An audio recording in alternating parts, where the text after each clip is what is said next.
buat orang-orang di luar sana yang mungkin baru pingin nyobain treatment, hal-hal apa aja dok yang harus diperhatikan dok untuk pemilihan klinik sama dokternya ya yang tepat betul, ya. Resikonya gede banget ya dok ya kalau misalnya kita datang ke sebuah klinik kecantikan untuk melakukan perawatan, namun kemungkinan kalau kita sembarangan akan terjadi yang namanya malpraktek juga dok ya. Ya bisa juga kalau misalnya ternyata di kliniknya nggak steril, terus hasilnya nggak memuaskan juga dok ya. Kalau hasil nggak memuaskan tapi bisa maksudnya kalau filler kan bisa dihilangin, nah itu mungkin masih mending masih ya. bisa. Tapi kalau misalnya ternyata pakai fillernya nggak bisa dihilangin, ya nggak bisa gitu. Jadi harus tindakan bedah.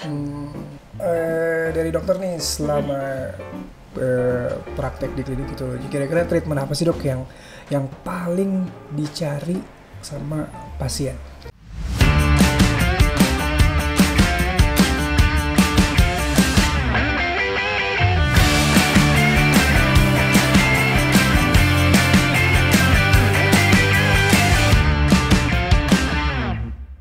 Halo, welcome back to podcastnya para dokter. Nah hari ini kebetulan saya ditemani oleh Dokter Yeni. Hai. Halo dok. Cie, apa kabar dok? Baik dong. Basa-basi banget ya. Oke dok, jadi podcast hari ini kita akan ngebahas tentang pemilihan klinik kecantikan atau dokter yang tepat. Nah, kan akhir-akhir ini kalau kita ketahui dok ya, perawatan itu sudah menjadi seperti lifestyle ya dok ya, gaya hidup betul ya. Banget. Nah, buat orang-orang di luar sana yang mungkin baru pingin nyobain treatment, hal-hal apa aja dok yang harus diperhatikan dok untuk pemilihan klinik sama dokternya ya yang tepat betul, ya. Iya, yang pasti kalau klinik kan ya ada izinnya lah ya, bersertifikasi, terus obat-obatannya yang dipakai, alat-alat yang dipakai juga ada sertifikasinya atau enggak kayak gitu, dokternya juga. Nah, terus mungkin kalau misalnya kan di Instagram banyak nih iklan-iklan sering kita lihat kan, klinik kecantikan, treatmentnya apa. Nah, itu juga bisa jadi salah satu acuan. Cuman kita nggak bisa percaya 100% sama foto Instagram kan. Maksudnya bisa aja kan foto diedit atau apa. Nah, mungkin kalau misalnya yang masih bingung nih, ya bisa aja dari klinik-klinik yang udah dipilih, terus bisa didatengin nih, konsul dulu. Kalau misalnya udah meyakinkan, kita lihat oh kliniknya ternyata kayak gini, dokternya kayak gini, obat-obatannya terjamin gitu, sertifikatnya ada, terus apalagi BPOM-nya ada, izin kliniknya juga ada, ya itu berarti kan kurang lebih sih oke lah ya, tinggal cocokan aja gitu, cocok atau enggak. Misalnya kan dokternya udah ahli nih, udah tahu, cuman kan namanya juga tangan ya, tangan belum tentu ya dokter yang A sama dokter B sama dokter C bisa cocok di muka pasiennya. Berarti gitu. Selain dari kliniknya juga dokternya juga ya, dan mengaruh semuanya. Ketika si dokternya sudah berpengalaman pun belum tentu cocok dengan karakter muka pasiennya juga. Iya betul, kan apalagi kan kita harus komunikasi dengan baik dengan pasien dong. Misalnya kalau dokternya susah diajak komunikasi nih, pasiennya pengen A tapi dokternya nggak mau dengerin keinginan pasien misalnya. Nah itu kan juga susah kan. Jadi kita harus bisa saling komunikasi yang baik antara dokter dan pasien juga gitu. Oke, berarti ada kemungkinan yang tadi dok ya, ketika kita datang ke klinik, misalnya dokter ini udah berpengalaman nih, saya cobain datang, ada kemungkinan itu saya nggak cocok dengan dokter itu, atau gimana dok? Ya bisa aja sih, balik lagi kan tergantung dengan feeling pasien dan feeling dokter juga kan. Jadi kayak harus ada chemistry lah gitu antara dokter dan pasien juga, karena kan ini treatmentnya kalau untuk kecantikan tuh jangka panjang ya, bukan cuman yang lu sakit terus diobatin udah gitu, enggak. Tapi kayak lebih jangka panjang, ada hubungan antara dokter sama pasien. Kayak terkonek gitu dok ya, sama betul. Dok ya. Misal kalau pasien ini ada keluhan apa, tapi dokternya bodo amat gitu kan, ya kan susah kan untuk kedepannya gimana. Nah kalau misalnya seandainya kita datang nih dok, kira-kira apa sih dok, kita nggak nyari tahu nih, main asal sembarangan datang. Kira-kira kemungkinan terburuknya apa dok, yang bakal dirasakan dok? Yang pasti tanpa kan cari tahu nih dok. Tanpa cari tahu ya, tiba-tiba datang aja gitu. Ya mungkin kalau misalnya yang paling mudah filler lah ya. Filler kan paling kelihatan. Misal mau filler dagu nih, kan kadang kan mungkin biar gampang sih tinggal lihat muka dokternya ya. Lihat muka dokternya tuh kayak gitu, kira-kira tuh hasilnya seperti itu gitu. Jadi kalau muka dokternya natural ya kurang lebih hasilnya natural. Nah itu pasien kan seleranya juga macam-macam nih. Ada yang memang pengen natural, ada yang pengen kelihatan kelihatan itu di filler, pengen begitu gitu. Jadi pengen yang bener-bener runcing. Nah itu ya memang agak aneh sih seleranya, tapi ada aja yang seperti itu. Jadi ya balik lagi mungkin kalau konsultasi, pasiennya, iya dok saya pengennya natural, senatural mungkin. Ya itu cocok mungkin sama dokternya kalau emang dokternya arahnya natural. Tapi kalau misalnya pasiennya yang kayak pengen yang nggak natural, tapi dokter bikin natural, mungkin pasiennya juga nggak happy gitu. Jadi mungkin kalau misalnya kayak masalah filler, itu tadi pasiennya pengennya yang natural tapi dokternya enggak. Nah mungkin dia nggak kurang komunikasinya kurang bagus atau apa, akhirnya ya hasilnya kurang gitu karena nggak sesuai sama keinginan pasien gitu, walaupun sebenarnya itu hasilnya juga bagus. Nah balik lagi kalau sebaliknya juga pasiennya pengennya natural, ternyata dokternya bikinnya nggak natural. Nah pasti pasiennya juga kan nggak happy kan. Iya. Tapi dokter ini pernah ngalamin kejadian kayak gitu dok, kayak menurut dokter ini dia nih bagus di filler segini, tapi dia minta lebih. Ada dok yang seperti itu dok? Seperti itu sih banyak sih sebenarnya ya, banyak aja, ada aja. Misalnya sebenarnya kalau dari segi estetik itu udah bagus, nah tapi pasien ada aja yang berpikir itu kayak kurang dan selalu kurang gitu. Apalagi kalau pasien yang udah sering melakukan treatment seperti itu, kadang-kadang mungkin mindsetnya sekali ngaca dikit, oh ini kayak masih ada garisnya, ini kayak masih ada ininya, itu masih banyak seperti itu. Dan mungkin balik lagi pasiennya juga harus yang nggak boleh selalu berpikiran apa-apa kurang sih, kecuali memang kalau emang dilihat emang beda ya. Karena kan kalau dari segi, pasti kan segi wajah kan kiri kanan tuh beda, nggak mungkin bisa perfect persis banget gitu. Yang diusahain, oke, kita bikin usaha supaya lebih kelihatan bagus, lebih kelihatan proporsional, lebih kelihatan simetris, yang tadinya beda banget jadi agak kesamaan. Tapi kalau misal kayak sedikit pun, sedikit ada garis banget, dan itu emang susah buat diubah, ya itu kan pasti nggak bisa bikin bener-bener persis sama gitu. Oke gitu. Nah berarti buat teman-teman juga di luar sana yang saat ini mau melakukan perawatan juga, sekarang kan juga era digital semakin maju dok ya. Betul. Jadi ya tadi kata dokter ini bilang klinik kecantikannya juga harus diperhatikan. Mungkin saat ini lebih banyak di Instagram gitu ya, lebih cek dulu ya profil Instagramnya seperti profil apa. Instagram, profil dokternya. Lalu dokternya seperti apa juga gitu, karena juga resikonya gede banget ya dok ya kalau misalnya kita datang ke sebuah klinik kecantikan untuk melakukan perawatan, namun kemungkinan kalau kita sembarangan akan terjadi yang namanya malpraktek juga dok ya. Ya bisa juga kalau misalnya ternyata di kliniknya nggak steril, atau terus hasilnya nggak memuaskan juga dok ya. Kalau hasil nggak memuaskan tapi bisa maksudnya kalau filler kan bisa dihilangin, nah itu mungkin masih mending ya. Tapi kalau misalnya ternyata pakai fillernya nggak bisa dihilangin, ya nggak bisa gitu. Jadi harus tindakan bedah. Jadi kita harus tahu sebenarnya bahan itu apa sih. Nah sebenarnya kalau dampak buruk dari kurangnya kita memperhatikan hal-hal itu semua apa sih dok? Kayak maksudnya kayak malpraktek, bisa kemungkinan terjadinya paling parah tuh apa dok? Kalau misalnya untuk malpraktek, banyak macam sih, bisa terjadi infeksi, bisa terjadi ya mukanya jadi mungkin terlalu over gitu, bengkak-bengkak, nah itu juga bisa kan. Jadi nggak sesuai dengan proporsi mukanya gitu. Misalnya bibirnya jadi terlalu doer, pipinya terlalu bulet-bulet, nah nggak sesuai sama proporsi mukanya gitu. Jadinya yang tadinya harusnya bagus, malah jadi nggak bagus. Oke, berarti emang malpraktek itu selain juga komposisi dari wajahnya jadi nggak proporsional, juga bisa terjadi infeksi dok ya. Jangka panjangnya bisa, juga. kalau misalnya memang ternyata pengerjaan yang nggak steril gitu. Tapi bisa juga misalnya edukasinya kurang nih. Pasien udah baru tindakan, abis itu langsung make up. Nah itu juga nggak boleh. Gitu. Nah dok juga kan kalau misalnya kita tahu nih, kalau klinik kecantikan tuh rata-rata harganya agak ekspensif nih ya. Nah sebenarnya apa sih dok yang membuat jadi harga itu mahal ya? Gitu. Jadi sebenarnya kayak itu kan balik lagi ke obat yang dipakai, terus skill dokternya sama alat-alatnya juga kan.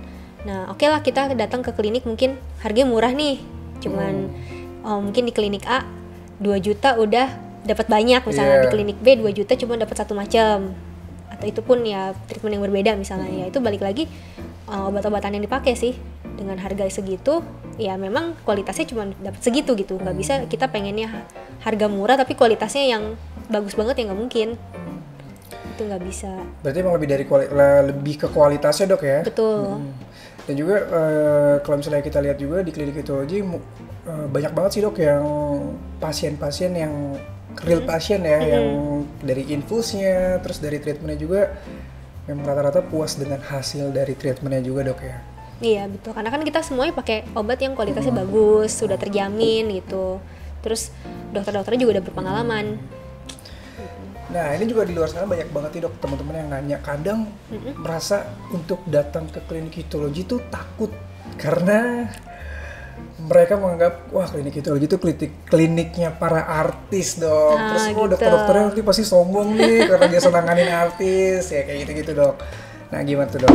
Iya, jadi sebenarnya kalau kita dokter itu pasien itu nggak harus artis sih, ya semuanya kita layanin gitu, semuanya kita layanin, yang semua kan datang keinginannya sama kan, ingin mempercantik wajahnya. Jadi apapun latar belakangnya ya nggak masalah gitu, kita nggak ada beda-bedain nih kalau pasien yang artis kita treatnya beda sama pasien yang bukan artis, enggak semuanya kita treat sama, kita treat sebaik-baiknya. Dan juga artis itu juga datang memang karena percaya dok ya dengan treatment-treatment yang ada di klinik kita dok ya. Iya betul, kalau nggak kan mereka nggak akan mau balik lagi kan pasti. Tuh, jadi buat teman-teman nggak usah takut kalau mau datang perawatan ke klinik histologi. Karena apa? Artis-artis datang ke klinik histologi bukan karena mahal atau murahnya, tapi emang karena kualitas dari treatmentnya dan juga penanganan treatment yang dilakukan oleh dokter-dokter yang profesional gitu. Iya betul. Nah kan kalau mungkin kita cek nih harga nih di klinik-klinik lain, sebenarnya harga di klinik kita pun ya kurang lebih sama. Sama dok. Iya beda-beda tipis lah gitu, emang harga pasarannya segitu gitu. Jadi ya dibilang mahal pun enggak sih sebenarnya. Nah kalau misalnya dari dokter nih selama praktek di klinik histologi, kira-kira treatment apa sih dok yang paling dicari sama pasien? Kalau treatment yang paling dicari pasien mungkin infus ya. Infus ya dok ya? Karena semua orang tuh ingin putih, ingin putih, cara bersih, dan itu secara instan kali dok ya? Dan kalau infus kan cuma ditusuk di vena kan, jadi nggak tusuk-tusuk muka, nggak tusuk-tusuk apa, jadi simple gitu sebenarnya. Jadi kebanyakan pasien mungkin pengennya udah infus aja deh, lebih ke pengen cerah tanpa disuntik macam-macam mukanya, gitu. Tapi ya banyak pun yang contouring sih, yang ingin contouring itu juga banyak. Karena kan kita memang dari dulu udah ahli lah gitu untuk kontur-kontur wajah kan, jadi bikin wajah lebih proporsional, jadi pasien tuh percaya. Oke.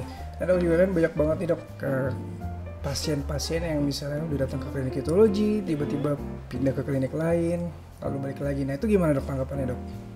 Ya sebenarnya kalau kita sih nggak bisa melarang keinginan pasien ya, pasien mau ke klinik A, B, C, D, ya kita juga nggak akan bisa melarang gitu. Tapi balik lagi ya ke pasiennya akan ngerasain kan, maksudnya apa sih bedanya di klinik sini histologi dengan dokter A dan ke klinik lain dengan dokter B gitu. Pasti pasiennya akan merasakan sendiri, dan mungkin kalau pasiennya merasa oh ternyata lebih bagus di sini, mereka pun akan balik sendiri ke sini tanpa kita suruh. Iya sih ya, karena gitu kalau misalnya si pasien udah percaya dengan klinik satu, ya otomatis dia pasti akan terus datang ke klinik ini dok ya. Istilahnya nggak mau coba untuk klinik yang lain ya. Kebanyakan seperti itu, tapi banyak juga yang pengen kayak ngelihat ini kayak diskon, ngelihat ini diskon, ngelihat ini diskon. Jadi cari di mana yang ada diskonnya besar. Misalnya dia lagi pengen ngapain nih, yang ini pas nih lagi diskon, nah dia pergi ke situ. Ada juga sih yang kayak gitu sih.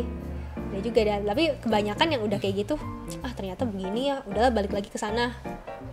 Banyak yang seperti itu. Nah dok, ini aku sebenarnya mau nanya sih, penasaran. Selama dokter Yeni berkarir sebagai dokter estetik, pernah gak sih dok menangani kasus seseorang yang dia terkena malpraktek, namun dokter Yeni yang memperbaiki? Malprakteknya gimana ini? Jadi ya oke, kita misalnya hidungnya kebesaran kayak gitu. Kalau kayak gitu sih banyak sih, itu banyak. Jadi mungkin dia hidungnya di filternya kebanyakan, terus jadi gendut kan. Nah udah akhirnya aku buang fillernya, terus aku benangin biar lebih ramping, lebih bagus. Kayak gitu sih banyak kok. Berarti selain pasien kita yang datang ke klinik untuk mempercantik juga, mereka juga ada beberapa pasien yang datang ke klinik kita untuk justru memperbaiki dok ya. Tapi kadang-kadang pasien tuh nggak sadar. Nggak sadar, jadi biasanya aku yang notice duluan. Oh ini kok kenapa, kok ini besar gitu. Biasanya pasien nggak sadar, pasien ngerasa itu ya memang seperti itu memang gitu. seperti itu ya. Tapi pas dokter ini tebak, ini pasti habis di filler ya. Iya, Kayak karena gitu berarti kelihatan banget sih, oh ini filleran nih, ini beginian. Jadi yang bentuknya nggak terlalu bagus kan kita kelihatan banget kan hasilnya kan. Biasa aku tawarin ke pasiennya, ini mau nggak diginiin dulu, ini terlalu besar, kayak gitu sih. Oke guys, jadi tadi dokter ini juga ngasih tahu untuk pemilihan. Buat kalian yang mau melakukan perawatan kecantikan, ada baiknya kalian untuk mencari tahu dulu kliniknya seperti apa. Lalu yang paling penting adalah dokternya dok ya, Iya dokternya. betul dokternya. Karena kira-kira berapa persen itu dok? Dokter mempengaruhi atau berpengaruh untuk kita melakukan treatment kecantikan dok? Mungkin 90% sih 90% karena ya? dengan bahan yang sama ya apapun itu, mau kita make up, makanan dengan bahan yang sama kan, alatnya sama, mungkin mereknya juga sama bahannya, tapi kalau peraciknya itu nggak bagus ya pasti hasilnya juga beda. Seperti pelukis dok ya? Seperti pelukis, semua dengan catnya yang sama, mereknya sama ya pasti hasilnya beda dengan si A dan si B. Nah tuh Yutis Gitu, karena itu penting art banget, itu art ya. apalagi kalau misalnya dokternya nggak pengalaman, ya itu lebih parah lagi sih. Tapi walaupun dokter praktek pun masih tetap belajar juga dok ya? Iya, karena kan ilmu kedokteran selalu update. Kita kalau misalnya ada teknik terbaru nih dan ternyata bisa bikin seperti ini ya, kita bisa coba. Nah, Tapi dengan berbagai pertimbangan sih, karena kan kita juga udah tahu kan baik buruknya seperti apa. Jadi kalau misalnya kita lihat ini sepertinya tekniknya nggak bagus, nah kita nggak akan coba. Kita akan coba teknik-teknik yang akan bagus dan cocok di masyarakat kita di Indonesia juga. nah itu dia, berarti semua dokter di klinik kitologi nggak cuman berpengalaman aja, tapi setiap tahunnya atau setiap ada ilmu-ilmu baru, dokter dari klinik-klinik kitologi itu mempelajari terus tentang ilmu-ilmu kedokteran supaya terus berinovasi dok ya. Betul, jadi kan makanya makin bagus lagi, terus mungkin tambah rasa sakit tambah berkurang, suntikannya nggak gitu banyak dengan teknologi yang terbaru. Iya sih dok, karena ini penting banget juga dok. Jadi biar orang-orang di luar sana pun ketika datang ke klinik kitologi tuh nggak takut gitu ya, nggak takut untuk melakukan perawatan, dan yang paling penting adalah pasien juga percaya dengan treatment-treatment yang ada di klinik kitologi, terkhususnya untuk para dokternya yang sangat berpengalaman. Nah dok, jadi mungkin di luar sana ada beberapa pasien yang datang ke sebuah klinik, ketika dia coba di klinik A pasti obatnya memiliki brand yang A, lalu datang ke klinik B produknya akan berbeda dengan A. Nah itu bagaimana dok efek untuk ke kulitnya nantinya? Nah sebenarnya kalau misalnya pasiennya tahu nih di klinik A itu diapain aja, pakai obat apa aja, terus treatment selain treatment skincare yang di rumah tuh apa aja, kita dapat informasi seperti itu, dan mungkin kalau kita lihat ini nggak akan ada masalah dengan treatment kita di sini, nah itu bisa dilanjutkan gitu, nggak apa-apa. Gak apa-apa dok. Nah yang penting kita tahu aja informasi dari pasien gitu. Misalnya kecuali kalau pasiennya nggak tahu ya, aduh saya nggak tahu diapain, saya nggak tahu disuntik apa, tiba-tiba hidungnya gede, nanti kan kita mau anti filler mau apa, mau nih kita benerin juga jadi takut gitu, jangan-jangan itu silikon yang kita nggak bisa hancurin, nah itu kan berbahaya kan jadinya kan. Yang penting kita dapat informasi yang jelas dari pasien, sedapat mungkin kita bisa bantu untuk membetulkan. Nah mungkin berarti dari sini juga pasien juga kita perlu tahu ya dok ya, maksudnya kita mungkin ingetin juga nih buat teman-teman yang mau perawatan juga harus tahu bahan-bahan yang digunakan. Kalau dia sampai datang terus ke klinik yang lain ditanya dia menggunakan bahan apa, kita nggak tahu, itu akan berbahaya juga dok ya. Iya, bisa berbahaya juga. Makanya lebih bagus semuanya tahu sih pasien pakai produk apa, terus untuk sehari-harinya bagaimana gitu, dapat informasi yang jelas, kita lebih aman. Oke, nah itu dia Yutis, makanya datang ke klinik kitologi. Jangan kemana-mana ya, ke Yutologi aja. Oke guys, itu dia informasi dari dokter ini. Nah buat teman-teman yang di luar sana mau melakukan perawatan, gak usah khawatir, karena apa?